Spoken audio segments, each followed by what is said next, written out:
Oui, bonjour. Donc, je reviens sur la vidéo que j'ai faite hier sur YouTube. Voilà, concernant la société Géodis à Florange, où je me plaignais d'être de s'être fait harceler par la direction, par les syndicaux, qui sont aussi chauffeurs syndicaux, bien sûr pas tous, d'accord? Par certaines personnes chez les clients, d'accord?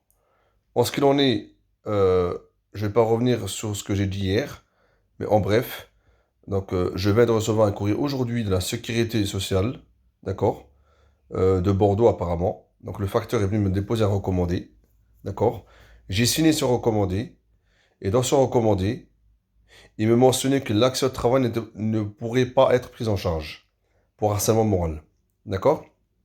Et ils mettent la date du 28, alors que moi, j'avais bien dit la date du 10, le 10 mars, parce que ça s'est passé le 10 mars. Voilà. Si vous voulez, ces gens-là, pour moi, hein, je dis ce que je pense haut et fort. D'accord? Rien ne sort de l'extérieur, tout vient de l'intérieur. Ce sont une bande de corrompus, bien finis, bien organisés, d'accord? Qui fait croire qu'ils sont avec le peuple, d'accord? Ok? Je ne dis pas que toute la sécurité sociale est dans le même sac, c'est pas ce que je dis, d'accord? Je dis qu'en fait, les personnes qui ont comment dire, comment vous expliquer, qui ont volontairement euh, refusé cette action de travail et refusé de regarder la réalité en face, parce que j'ai fait des recommandés, j'ai envoyé des preuves, et j'ai envoyé des enregistrements sur une clé USB, d'accord? Avec l'enregistrement de tous les entretiens que j'ai eu dernièrement avec la société Geodis Lexer à Florange, d'accord? J'ai envoyé effectivement aussi, en même temps, un témoignage d'un ancien chauffeur qui est sorti en octobre 2021 de chez eux, d'accord? Avec sa pièce d'identité, donc tous les éléments, je les ai chez moi, hein. Dans mon dossier, il n'y a pas de problème, d'accord? Et avec tout ça, ils ont trouvé encore le moyen de me dire, monsieur, en gros, on n'a pas d'éléments qui peut suggérer que c'était, voilà, voilà, en gros.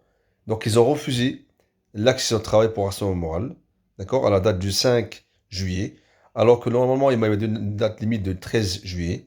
Ce qui veut dire que moi, comme convenu, en fait, quand mon plan, c'était ça, mon plan à moi. Je savais très bien qu'ils étaient sur la collaboration. Je sais depuis longtemps, moi, ça fait des années que je sais que c'est une même caste. C'est une même caste sur un seul rang, d'accord?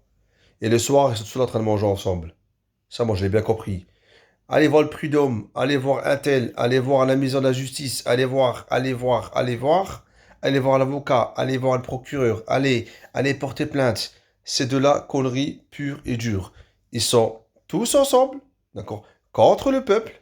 De temps en temps, ils voulont des petits grains comme ça, ils voulont des petits grains pour vous faire taire, quand le mec il est un peu trop bruyant. En gros, c'est ça, d'accord? Mais en ce qu'il en est, moi, j'ai essayé tous les voies de recours. Il ne pourra pas dire que j'ai pas essayé la solution la plus fiable et la plus honnête et la plus stable et sage, surtout sage. D'accord? Parce que je suis resté poli. D'accord? J'ai jamais insulté. J'ai jamais agressé. D'accord? Je dis ce que je pensais à ces gens-là. D'accord? Et finalement, ils m'ont tous tourné le dos. Même les syndicaux de la boîte, ils étaient au courant. Et j'ai des enregistrements qui pourront le prouver, que les syndicaux de la société, qui sont en même temps chauffeurs, étaient au courant de la situation. D'autant plus que c'était les mêmes personnes qui m'harcelaient. D'accord? Dans le groupe. Ok? Donc je leur disais clairement, voilà, voilà, voilà, voilà. Ils m'ont jamais écouté. On peut rien faire, qu'ils me disaient. Les syndicaux, vous êtes les premiers corrompus qu'il y a de cette France. D'accord? On le sait depuis avant 1900, hein. D'accord? Vous avez été payé, vous avez été mis en place pour faire la bascule entre l'employeur et l'employé. Tout simplement, pour apporter la paix sociale à l'employeur.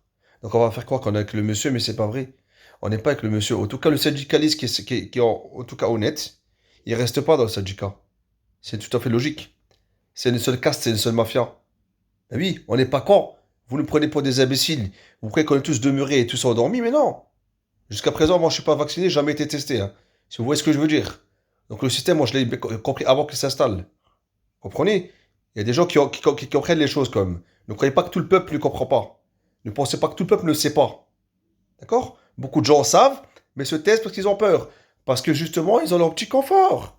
Ils ont leur petit confort, ils ne veulent pas perdre leur petit confort. Donc ils aiment être soumis. Moi, je ne suis pas insoumis. Je ne suis pas soumis à vous. J'ai pas voté pour vous, moi. J'ai voté pour personne, moi. D'accord? En tout cas, pour qui je vais voter, c'est pour la liberté. Je vote pour moi-même. Si je vote pour quelqu'un, c'est pour moi. Même mon ombre, je voterai pas pour elle. pour moi, je voterai. Parce que j'ai confiance en moi et je sais ce que je veux. D'accord? Je sais me reconnaître en tant qu'être humain de Dieu et être humain libre. En tout cas, pour revenir à la, donc pour revenir au sujet de la société Lexer Jolis à Florange, d'accord? Vous avez tout essayé avec moi, d'accord? Vous m'avez harcelé, vous m'avez marché dessus, vous m'avez démonté devant tout le monde, vous m'avez rabaissé devant tout le monde, à plusieurs reprises, pas qu'une fois, d'accord? Vous pensez que ça a marché. Vous vous êtes dit, c'est bon, la sécu, c'est avec nous. On va essayer de l'endormir. Laissez-le en maladie tranquille. La maladie, elle va payer. L'assurance maladie va payer jusqu'à ce que le préavis de 2 mois passe. Parce que figurez-vous que je me suis mis en maladie le 28 sur la date du 10. D'accord? Parce que au début, je voulais pas aller jusqu'à là. Et puis, je pensais pas qu'eux, ils allaient aller jusqu'à là. Me faire croire que rentrer à la maison, on vous paye. Ça n'existe pas, ça. Depuis qu'un un patron, il dit, un ouvrier, rentrez chez vous, on vous paye. C'est comme moi, si je dis à la gendarmerie ou à la police, non mais rentrez chez vous, vous inquiétez pas, hein. Ne venez pas intervenir tant que vous n'êtes pas payé. Mais ils sont payés, ils ne veulent pas intervenir. En tout cas, ils interviennent quand eux, ils veulent. D'accord? Mais c'est pour vous dire. Ces gens-là, c'est nous qui les payons.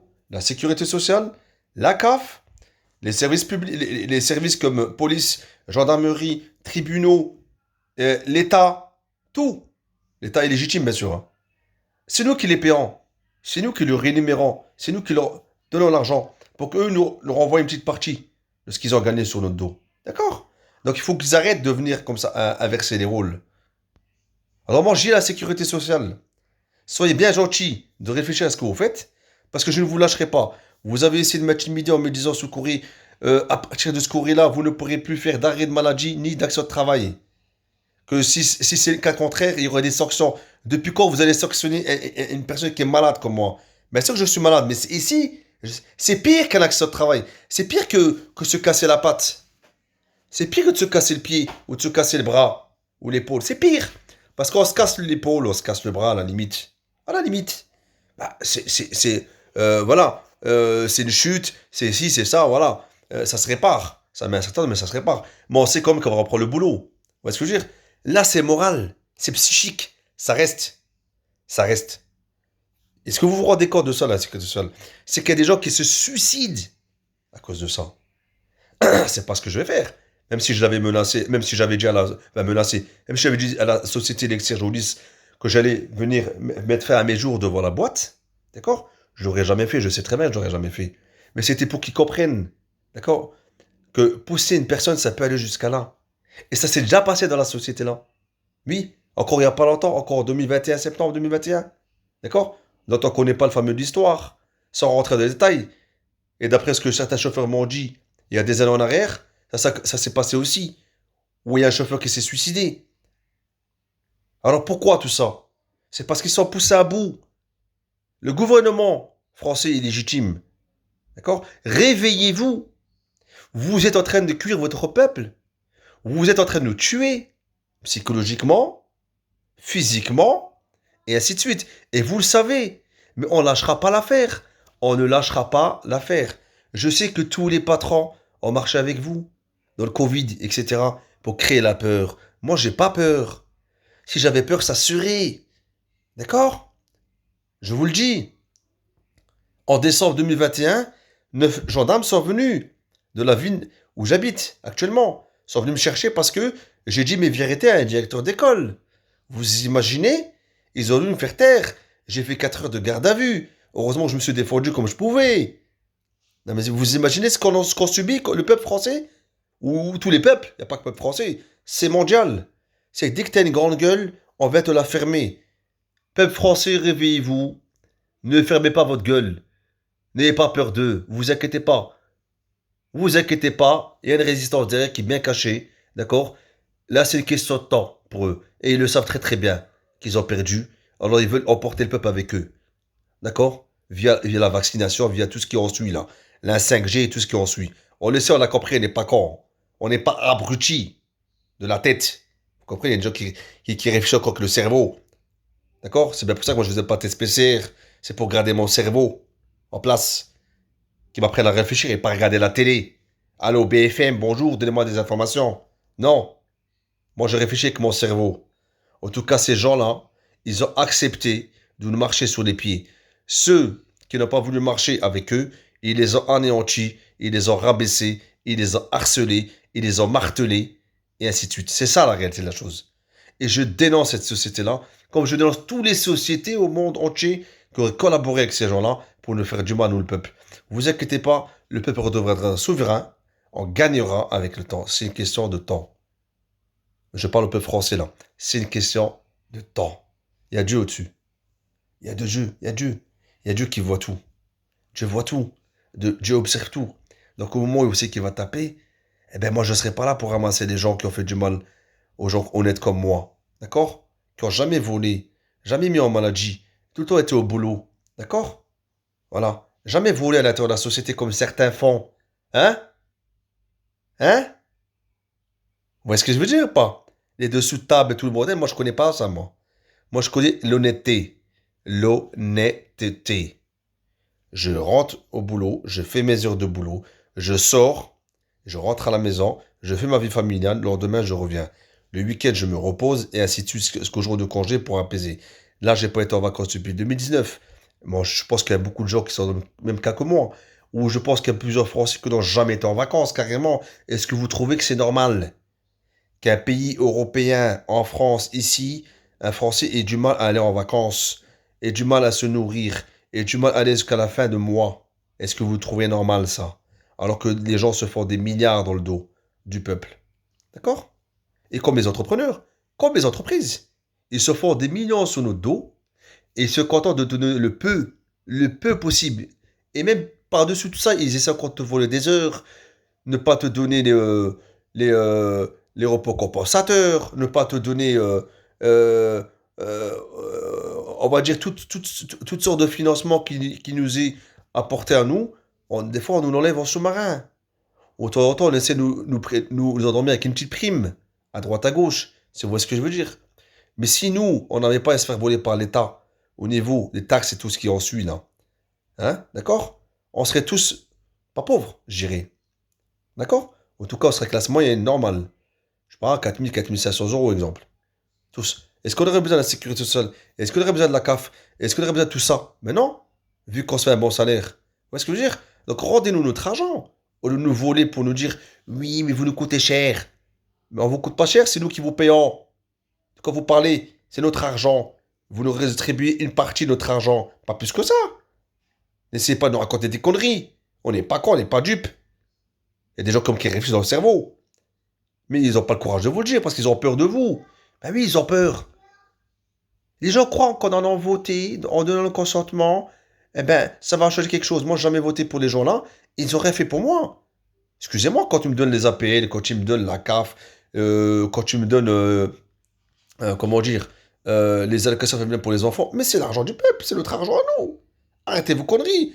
Arrêtez de nous faire croire que c'est votre argent. C'est pas vrai. C'est pas possible. Moi, demain, j'ai une entreprise, j'ai des salariés, je les fais travailler. Si les salariés sont pas là, je gagne pas d'argent. Donc, ce que moi je donne aux salariés, c'est une partie de ce que j'ai gagné grâce à eux. Tout simplement. Donc, il faut arrêter. Il faut arrêter vos conneries. D'accord? En tout cas, moi, ce que moi, je condamne le plus là-dedans, ce sont les syndicaux. C'est ces gens-là qui viennent te parler, te rigoler avec toi. D'accord? Hein, oui, ça va, oui, ça va, oui, ça va. Alors, ça va, tu te sens bien dans la société? Et derrière, ils te cassent. Dès que tu as un mot à dire de travers sur la société ou n'importe, ou que tu n'es pas d'accord avec eux, ils filent directement au lendemain chez le patron à 14 heures, avant les heures de boulot, d'accord? Ou le week-end, je sais pas quand, pour dire voilà ce qu'elle a dit, voilà ce qu'elle a dit, il faut le faire fermer sa gueule à celui-là. C'est ça la réalité. Si t'es pas soumis, d'accord, t'es attaqué. Moi, je refuse de vivre dans ce monde-là, de soumis, d'accord? Et moi, pour vous dire, honnêtement, d'accord, j'ai toujours compris les choses.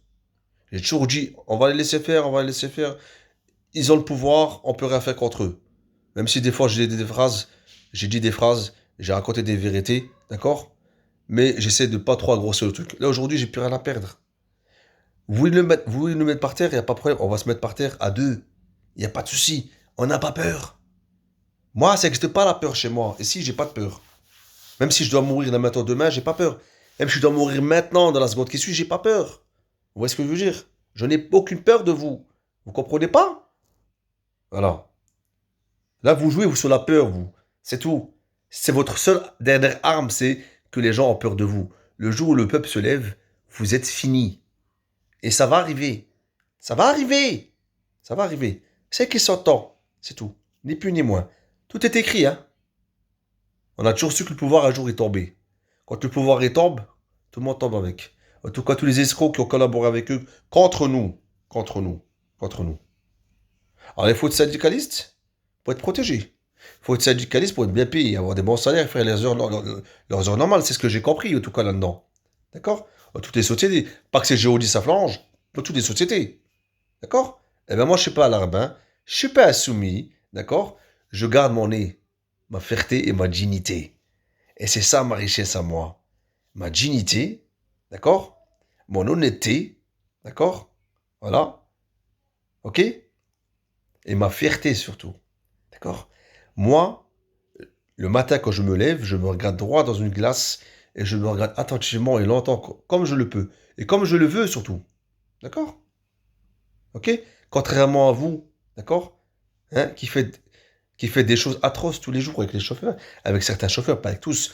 Parce que là-haut, chez eux, j'ai Orange, je vous le dis clairement, la plupart des chauffeurs sont avec eux. C'est pour ça qu'ils s'entendent bien. S'il y a 40 chauffeurs qui s'entendent bien avec eux, qui sont dans la collaboration avec eux, dans la magouille avec eux, les deux chauffeurs qui braillent, ceux-là, il faut les taire, il faut les dégager. C'est pour ça que quand ils disent, tu peux aller porter plainte, vas-y. Nous, c'est notre parole contre la tienne. C'est ce qu'il m'a dit. Le bonhomme qui gère l'exploitation Géodis, qui est venu voir le 15 mars. D'accord? C'est ce qu'il m'a sorti. Il m'a dit quoi? Il m'a dit, monsieur Attar, vous croyez vraiment que je vais virer 40 bonhommes pour vous? En gros, en gros. Ça veut dire que les 40 bonhommes, il va les protéger. Et il va vous virer, vous. Il s'en fout de votre situation à vous. Parce que vous êtes un mouton noir pour lui. Donc il faut le dégager. Voilà. Et c'est ce qui s'est passé. Et pendant que j'étais en maladie, ils m'ont fait un licenciement que moi je conteste totalement. D'accord? Et moi je compte revenir là-haut. Je compte repartir de cette société et ne pas baisser les bras. Et c'est à eux de quitter la boîte. D'accord? Lexer est un petit groupe pris par Geodis. Lexer est un petit groupe pris par la grosse plateforme Geodis. D'accord? Si Geodis n'est pas là, Lexer n'est pas là. Et ça, j'ai du mal à comprendre. Alors là, ils se protègent entre eux, c'est très bien. On a écarté M. Attard, on a négocié avec la Sécu, on a négocié avec l'inspecteur du travail. Ils étaient carrément jusqu'à appeler mon médecin. Je ne sais pas qui. Ils étaient jusqu'à appeler mon médecin de famille pour l'intimider, pour lui dire il ne faut plus lui faire d'arrêt de maladie. Il ne faut plus lui faire des actions de travail. Vous avez menti, M. Attard, comme dit mon médecin. Vous vous étiez mis d'accord avec eux, alors que c'était pas vrai. Hein. Ils m'ont enlevé les clés du camion. Si on s'était mis d'accord, je serais même pas venu au boulot. Ça serait fait au téléphone. Je vais rester. Voilà, vous voyez ce que je veux dire? Ou me rappeler pour venir la journée. Moi, j'ai pas été à la convocation de la veille. Le lendemain, ils m'ont dit, bon, on t'enlève les clés, et puis rentre à la maison. Et dans l'enregistrement qui était enregistré avec mon téléphone portable, d'accord? Qui est encore chez moi, que je garde précieusement, d'accord? Il est bien dit, monsieur Attard, il n'y aura aucun licenciement, il n'y aura aucun avertissement. Il me reprochait de mettre trop de messages et trop d'écriture sur les rapports. Ben, moi, je contestais et je me défendais par rapport à ce que je vivais. L'harcèlement, tout simplement. Et c'était mis par leurs mains. C'était créé par leurs mains. Eh bien non. Eux, ils ont décidé d'en faire qu'à leur tête. De monter un groupe, d'accord, pour essayer d'évacuer M. Attard à l'extérieur. Donc via la sécurité sociale, via l'inspection du travail, d'accord. Après, n'en parlons même pas si vous allez voir les prud'hommes. Les prud'hommes, je les connais. Hein. Ils parlent avec vous aujourd'hui, le soir même, ils sont au téléphone avec la patronne. Hein. Et on mange un coup. Hein. Alors, on va laisser mouliner pendant 4 ans celui-là, et à la fin, on va donner dessous s'il lâche pas l'affaire. Et s'il lâche l'affaire, ben, on a gagné. En gros, c'est ça. Voilà. Donc, moi, je dénonce haut et fort ceci, d'accord. Et donc, je continue, je parle à la sécurité sociale, hein. Je continue à faire mes arrêts de travail, à mes feuilles d'accident de travail pour harcèlement moral. Je continue à les faire. Je conteste ça dans les 2 mois, ne vous inquiétez pas, si vous en commandez, d'accord. Et vous n'avez pas le choix, la sécurité sociale. Vous avez signé un code de déontologie, ce qui est le serment d'Hippocrate. Vous devez servir votre population. Et là, vous faites quoi? Vous fermez les yeux pour protéger l'employeur. Parce que vous les connaissez bien. J'ai compris ça. Mais sachez que même si vous croyez gagner maintenant, je vous rattraperai par la suite. Parce que je sais ce qui va se passer dans pas longtemps. Bonne journée, au revoir, d'accord? Et bonne continuation surtout. Je garde la tête haute, très haute, vous inquiétez pas. Merci, au revoir et bonne journée.